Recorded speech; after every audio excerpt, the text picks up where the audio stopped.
À la une donc de l'actualité, c'est le président égyptien Abdel Fattah al-Sisi qui a assisté aujourd'hui à la cérémonie d'inauguration de la deuxième phase de la Cité des industries alimentaires Sahel Foods à la cité d'Al Sadet au gouvernorat de Menofia. Lors de la cérémonie, le président Sisi a encouragé les investisseurs à fonder des zones logistiques capables de servir l'Égypte et toute la région. Lors de la cérémonie d'inauguration de la deuxième phase de la ville des industries alimentaires, Sahel Foods, le président Abdel Fattah el-Sisi a affirmé que l'Agence des projets de service national s'engageait aux règles de la concurrence loyale, car ses compagnies filiales paient toutes les redevances de l'État en matière d'eau, d'électricité, de taxes et d'autres. Il a dit que le gouvernement était prêt à introduire davantage d'entreprises en bourse ou de coopérer avec le secteur privé. Le président s'est enquis des efforts déployés par l'agence en coopération avec le ministère de l'Approvisionnement pour réhabiliter et développer les usines de Aha et Edfin. Le président a demandé l'augmentation du nombre d'élèves bénéficiant du projet d'alimentation scolaire, en plus de la production allouée à ce projet, pour faire face à n'importe quelle pénurie d'approvisionnement, d'autant plus que le produit est valable plusieurs mois et conforme aux normes sanitaires internationales et aux normes de l'autorité de sécurité des aliments.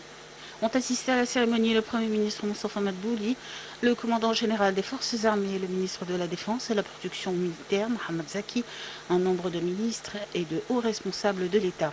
Relevant de l'Agence des projets de service national des forces armées, Sahel Foods est une ville industrielle alimentaire, la première et la seule au Moyen-Orient, étant le plus intégrée et le mieux équipée, qui cherche à fournir des produits alimentaires avec une qualité et des normes élevées. La deuxième phase du projet comprend une usine de produits laitiers, de fromage, de halva, de tahini, d'une biscuiterie, une imprimerie et un laboratoire central pour répondre aux besoins des citoyens, exporter à l'étranger, fournir des devises étrangères et développer le système d'alimentation scolaire. Dans son discours lors de l'inauguration de cette deuxième phase de la cité Silo Foods, le chef d'état-major, le général Walid Aboulmejd, chef de l'Agence des projets de service national, a confirmé que l'agence n'avait jamais cessé de présenter des accomplissements depuis 40 ans et qu'elle continuerait de mener à bien ses tâches pour réaliser un bon qualitatif et répondre aux besoins alimentaires de l'État. La cité alimentaire a produit près de 500 millions de repas pour les écoliers au cours du premier semestre de cette année. Elle a également souligné que les produits de la compagnie Sahel Foods étaient exportés vers 13 pays arabes et africains.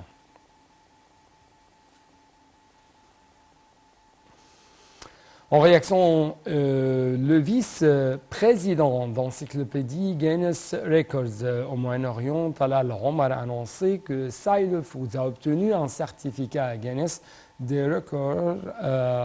comme le plus grand nombre de distributions de repas scolaires au niveau mondial dans la période de 2021 à 2022. Talal a confirmé que Sahel Foods respectait toutes les normes du record mondial et avait quand même fourni les preuves requises pour la documentation officielle. Le Premier ministre Dr Moustapha Madbouli a affirmé que l'État visait à améliorer les services sanitaires fournis aux citoyens. Les déclarations du Premier ministre interviennent au cours de son entretien avec le ministre de la Santé et de la Population, Dr Khaled Abdel Ghaffar, afin de suivre les efforts déployés par le ministère pour développer les installations et les services de soins sanitaires. Lors de la réunion, le ministre de la Santé a présenté un rapport sur la situation exécutive des initiatives résidentielles ainsi qu'une suggestion pour abriter le siège de l'Agence arabe des médicaments ainsi que pour accueillir la première conférence internationale de la santé et de la population.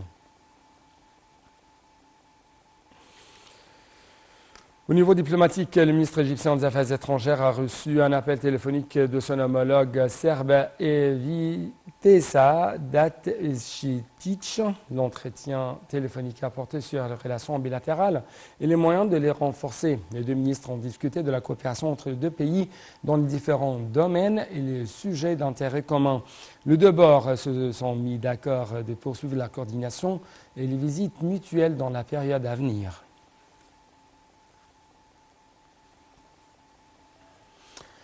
Un premier convoi d'aide aux zones rebelles du nord-ouest de la Syrie est entré jeudi depuis la Turquie par le poste frontière de Bab el-Hawa au 4e